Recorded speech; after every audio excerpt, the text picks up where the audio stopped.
Very good morning everyone. मेरा नाम है सहदेव सिंह और हम आज स्टार्ट कर रहे हैं कि स्पेक्ट्रम का जैसे कि आप सभी को मालूम है, spectrum is the very important book for the every exam और स्पेशली मॉडर्न हिस्ट्री। तो मॉडर्न हिस्ट्री को अगर आप अच्छे से प्रिपेयर करना चाहते हैं तो स्पेक्ट्रम कितना इम्पोर्टेंट होता है। आप अगर एग्जाम में बैठे हो तो आप जानते हो कि मॉडर्न हिस्ट्री से क्वेश्चन डायरेक्टली इनडायरेक्टली स्पेक्ट्रम से पूछे जाते रहे हैं। अगर ना भी पूछे जाते रहे तो आपका कॉन्सेप्ट क्लियर कर देता है कि कौन सी घटना पहले, उसके सीक्वेंसिंग आपको क्लियर हो जाती है, जिससे आप क्वेश्चन डील कर जाते हैं। तो इसी इम्पोर्टेंस को देखते हुए हमने जो मॉडर्न हिस्ट्री का स्पेक्ट्रम सीरीज स्टार्ट करी है। तो ये लेक्चर नंबर 2 है। आई होप कि ये लेक्चर आपको पसंद आएगा। तो मेरे साथ आप बने रहिएगा इस सेशन पर। पूरे एक एक चैप्टर हम चैप्टर वाइज प्रिपेयर कर रहे हैं, तो चैप्टर वाइज का सीरीज नंबर 2 है ये। तो आज हम पढ़ने वाले हैं भारत में यूरोपियों का आगमन। तो यूरोपियों के आगमन के पीछे क्या कारण था, क्या क्या जो परिस्थिति बनी जिसके कारण उन्हें आना पड़ा, ये सब हम जान चुके हैं। और अब जो यूरोपियों का आगमन हुआ ये सब जानने की हम कोशिश करेंगे। उस समय भारत की स्थिति क्या थी ये सब हम जानेंगे। तो आइए शुरुआत करते हैं। यूरोप में 15वीं शताब्दी कहने का मतलब है 14 से 1405 समझ लो। यहाँ पे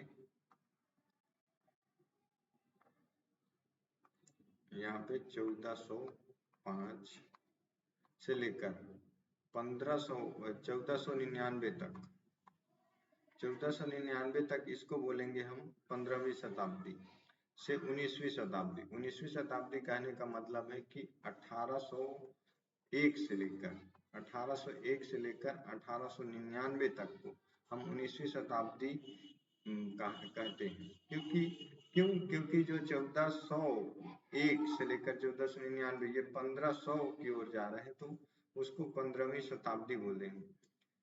उसी प्रकार 1801 से लेकर 1900 की ओर जा रही, तो 19वीं शताब्दी के मध्य तक।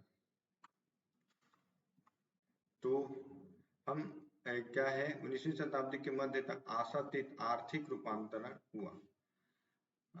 इस कालावधि के दौरान कृषि एवं विशेष रूप से विनिर्माण में अपनाई गई प्रौद्योगिकी के आधार पर व्यापार एवं बाजार में विस्मयकारी तीव्र वृद्धि हुई। पूंजीवादी सामंतवादी व्यवस्था एवं समाज को प्रतिस्थापित कर रहा था। पूंजीवादी सामंती अर्थव्यवस्था एवं समाज को प्रतिस्थापित। हालांकि यूरोप में होने वाले परिवर्तन यहीं तक सीमित नहीं थे। 15वीं शताब्दी के पश्चात विकास से घनिष्ठ रूप से संबद्ध विश्व इतिहास यूरोप में साकार हुआ। ऐसा इसलिए हुआ कि पूंजीवाद व्यवस्था के रूप में लाभार्जन और बाजार में प्रतियोगिता पर आधारित है। इस कच्चे माल एवं वस्तुओं की बिक्री के लिए निरंतर विस्तार की आवश्यकता होती है। इस प्रकार इसका विस्तार विश्वव्यापी था, जो अन्य प्रकार की अर्थव्यवस्थाओं, समाजों और संस्कृतियों को निगल रहा था। 15वीं शताब्दी 15वीं शताब्दी में हुए बदलाव तब शुरू हुए जब यूरोपीय औपनिवेशिक शक्तियां नवीन विकल्पों की खोज से बाहर निकली। इसका अर्थ यह नहीं कि अन्य मौजूदा संस्कृतियों से पहले उनका संपर्क नहीं था। भारत के ग्रीक, यूनान और रोम, इटली के साथ क्रिश्चियन युग शुरू होने से पूर्व और पश्चात से ही व्यापारिक संबंध थे। कहने का मतलब है कि ऐसा नहीं है कि 15वीं शताब्दी में ही जो यूरोप का संबंध एशिया महाद्वीप से था, उससे पहले भी था और उससे व्यापारिक संबंध पहले भी था। चीन और एशिया के अन्य हिस्सों से संपर्क बेहद प्राचीन थे, जो मध्य युग तक जारी रहे। मार्को पोलो, जो 1254 से 1324 ईस्वी जिसने चीन की यात्रा की थी, के यात्रा वृत्तांतों ने यूरोप को बेहद आकर्षित किया था। पूर्व के बेशुमार धन संपदा और समृद्धि की कहानियों ने यूरोप की लालसा को वृद्धि की। तो ये सब कहानियों और परिस्थितियों के वजह से उनका ऐसा नहीं है कि पहले से ही 15वीं शताब्दी के बाद ही 15वीं शताब्दी के बाद ही एशिया और दक्षिण एशिया से संपर्क बना। पहले भी व्यापारिक संबंध थे, यहाँ से पहले से भी व्यापार होते थे। इटली ने लगभग 12वीं शताब्दी से यूरोप के साथ पूर्व के व्यापार पर एकाधिकार प्राप्त कर लिया। दक्षिण पूर्व एशिया और भारत के साथ व्यापार विभिन्न स्थल मार्गों और जल मार्गों से किया गया। एक मार्ग से पूर्वी वस्तुओं और फारस की खाड़ी से होते हुए इराक एवं तुर्की लाया गया। वहां से इन्हें स्थल मार्गों से जेनोवा और वेनिस पहुंचाया जाता था। एक अन्य मार्ग से लाल सागर होते हुए वस्तुओं को मिस्र में अलेक्जेंड्रिया लाया जाता था, लेकिन स्वेज नहर नहीं थी, इसलिए अलेक्जेंड्रिया को भूमध्य सागर के माध्यम से इटली के शहरों से जोड़ा गया था। उत्तर मध्यकाल के दौरान विशेषकर इटली में विश्वविद्यालय में पुनर्जागरण संबंधी जो है एक्टिविटी हुई और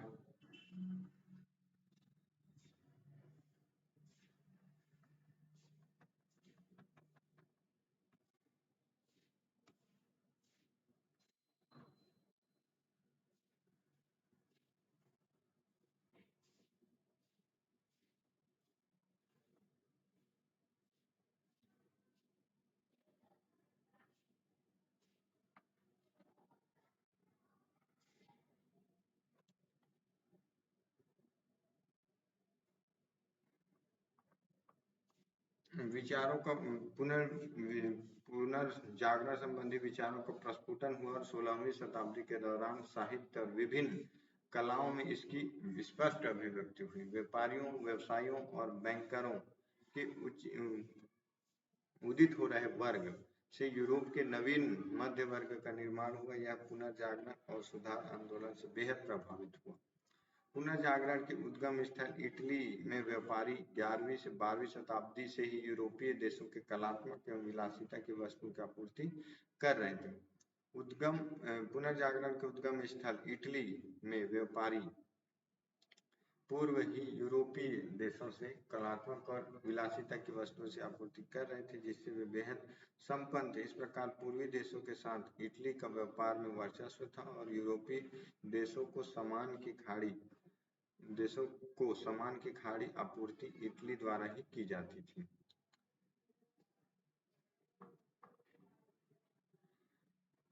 यूरोप के कई देश व्यापार के क्षेत्र में इटली के अधिकार को तोड़ना चाहते थे। तो वहां की जो मोनोपोली थी इटली जो है पूर्व से और पश्चिम, मतलब यूरोप से भी व्यापार में एकाधिकार था और पूर्व में जैसे एशिया से भी इटली। तो यूरोप चाहता था कि जो व्यापार का मोनोपोली इटली का है उसको तोड़ना चाहता था। यूरोप के कई देश व्यापार के क्षेत्र में इटली के अधिकार को तोड़ना चाहते थे। 15वीं शताब्दी से ही अटलांटिक सागर तट पर बसे देश अफ्रीका होकर पूर्व की ओर जाने का मार्ग खोज रहे थे। उल्लेखनीय है कि 15वीं शताब्दी के उत्तरार्ध में विभिन्न केंद्रीकृत राज्यों और शक्तिशाली नरेशों का उद्भव, जिनमें भौगोलिक खोजों को बढ़ावा और साथ ही खोजियों को वित्तीय मदद भी मुहैया कर। पुर्तगाल और स्पेन ऐसे प्रमुख देश हैं जो 15वीं और 16वीं शताब्दी में मुद्रण और नक्शा बनाने का कार्य तेजी से विकसित किया और कंपास, खगोलीय प्रेक्षणशाला, बारूद इत्यादि जैसी प्रौद्योगिकी उपलब्धियों ने खोजियों को अत्यधिक सहायता की। इस प्रकार पुनर्जागरण का अभ्युदय कृषि में निवेश, कम लाभ वाला सिद्ध होना, कच्चे माल की आवश्यकता, नवीन बाजारों की प्राप्ति और विस्तार, पूर्व की धन संपदा और पूर्व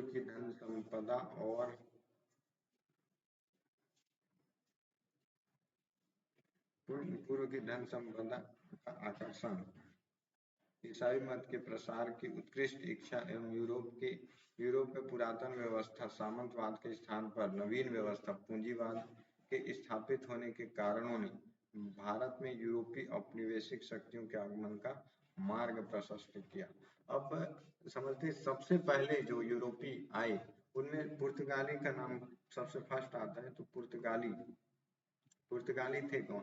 भारत के लिए समुद्री मार्ग की खोज एवं पुर्तगालियों का आगमन। यद्यपि 15वीं शताब्दी में भारत में वास्को द गामा के आगमन से कई शताब्दी में यूरोपीय यात्री आते रहे थे, लेकिन केप ऑफ गुड होप ये जो है सिचुएटेड है, ये दक्षिण अफ्रीका के साउथ पोल में स्थित है।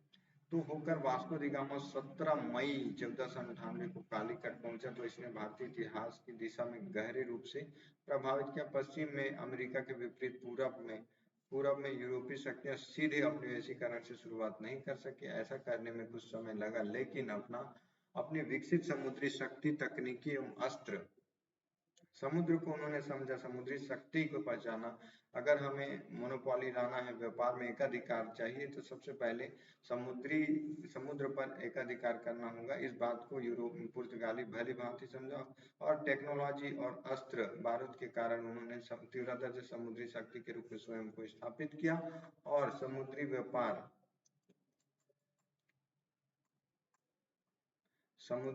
पर एकाधिकार। पुर्तगालियों का स्पष्ट मंतव्य था कि व्यापार करने भारत आए थे, लेकिन उनका छुपा हुआ एजेंडा था ईसाई मत का प्रचार कर भारतीयों को ईसाईयत में परिवर्तित करना और अपने प्रतिद्वंदियों, विशेष रूप से अरब को बाहर खदेड़कर व्यापक रूप से मुनाफे और पूर्वी व्यापार पर एकाधिकार कायम करना। उस समय तक हिंद महासागर के व्यापार अब अरब व्यापारियों का एकाधिकार था। आगामी 15 वर्षों में पुर्तगालियों ने अरब नौपातों को पूरी तरह नष्ट कर दिया। उन्होंने उनके जहाजों को लूटा, उन पर आक्रमण किए, जहाजियों को लूटा और अन्य दमनात्मक कार्यवाही की। तो जो अरब वासियों का जो व्यापार चलता था, उन पर जो है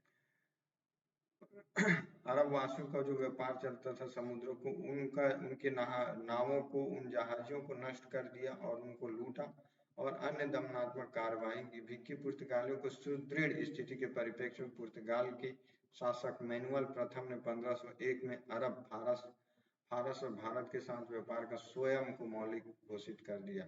पुर्तगालियों के आगमन के समय भारत की स्थिति, पुर्तगालियों का जिस समय आया उस समय पूर्वी व्यापार को हासिल करने की अत्यधिक मदद की। गुजरात के सिवा जहाँ शक्तिशाली महमूद बेगाड़ा का शासन था, समस्त उत्तर भारत कई छोटे शक्तियों के बीच विभाजित था। दक्कन में बहुमनी साम्राज्य छोटे छोटे राज्यों में बिखर गया। कोई भी शक्ति ऐसी नहीं थी जिसके पास नौसैनिक शक्ति हो, और न ही उन्होंने अपनी नौसैनिक शक्ति को विकसित करने के बारे में सोचा। सुदूर पूर्व में चीनी शासक की शासकीय डिग्री मात्र चीनी जहाजों को नौवहनीय पहुंच तक सीमित थी। जहां तक अरब व्यापारियों और जहाजों के मालिकों का संबंध है, जिन्होंने पुर्तगालियों के आगमन से पूर्व तक हिंद महासागर पर वर्चस्व कायम किया हुआ था, वे पुर्तगाली संगठन एवं एकता से बराबरी नहीं कर सके। भारत के आगमन के अभिप्रेरण। वास्तव में 15वीं शताब्दी पुर्तगाली वेनिस, इटली का एक राज्य की समृद्धि से ईर्ष्या करने लगे थे। पुर्तगाली जो है इटली की समृद्धि को देखकर जेलेसियस फील करने लगे थे और उनके लाभदायी व्यापार में हिस्सा प्राप्त करने, हर संभव प्राप्त करने लगे। जैसे कि अरब ने मिस्र एवं पार्सिया पर 7वीं शताब्दी पर विजय प्राप्त कर ली, तो यूरोप एवं भारत के मध्य सीधे संचार या संपर्क के मार्ग बंद कर दिए गए। पूरब से वस्तुएं यूरोपीय बाजार में मुस्लिम मध्यवर्ती के माध्यम से पहुंचने लगी। वेनिस ने प्राचीन समय से इस व्यापार पर एकाधिकार बनाए रखा और परिणाम स्वरूप बेपनाह धन संपदा एवं प्रभाव अर्जित किया। राजकुमार हेनरी पुर्तगाल का नाविक ने अपना पूरा जीवन भारत को जाने वाले समुद्री मार्ग की खोज को समर्पित किया। 1487 ईस्वी में बार्थोलोम्यो डियाज नामक एक पुर्तगाली अफ्रीका के दक्षिणी सिरे तक पहुंच गया और इस जगह को केप गुड ऑफ होप कहा गया। यद्यपि 1488 के लिस्बन लौट आया और इसके लगभग 10 वर्ष के अंतराल पर 1498 में वास्को द गामा भारत पहुंचा। वास्को द गामा के लिस्बन में वापसी पर पुर्तगाल के सम्राट ने पेड्रो अल्वारेज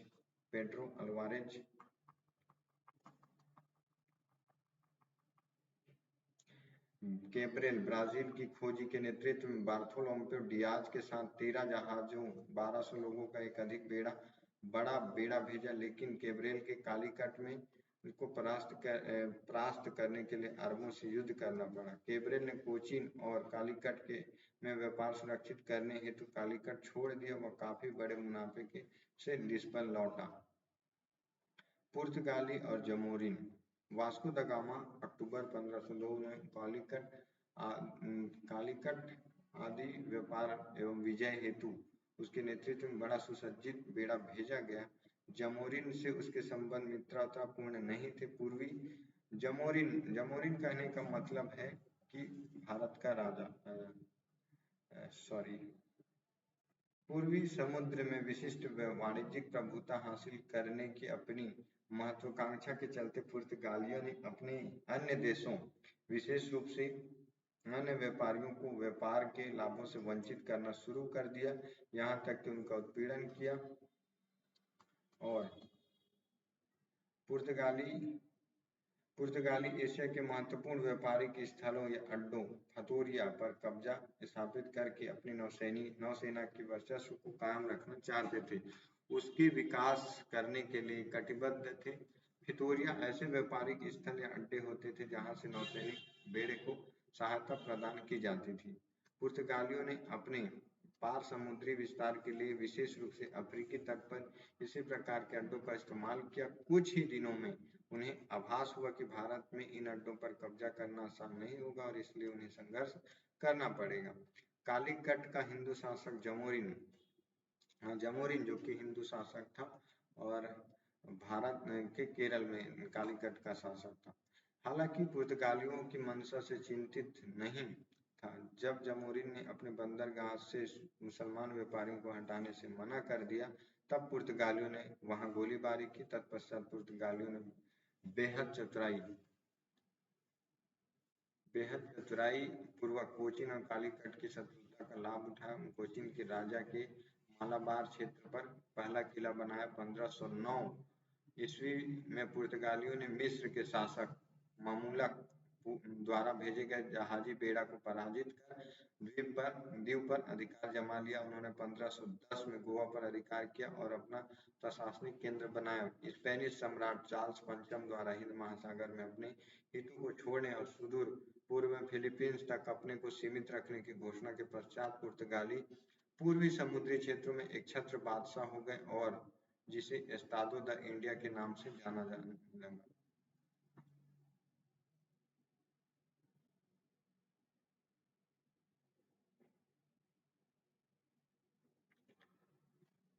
और वहां के गवर्नर को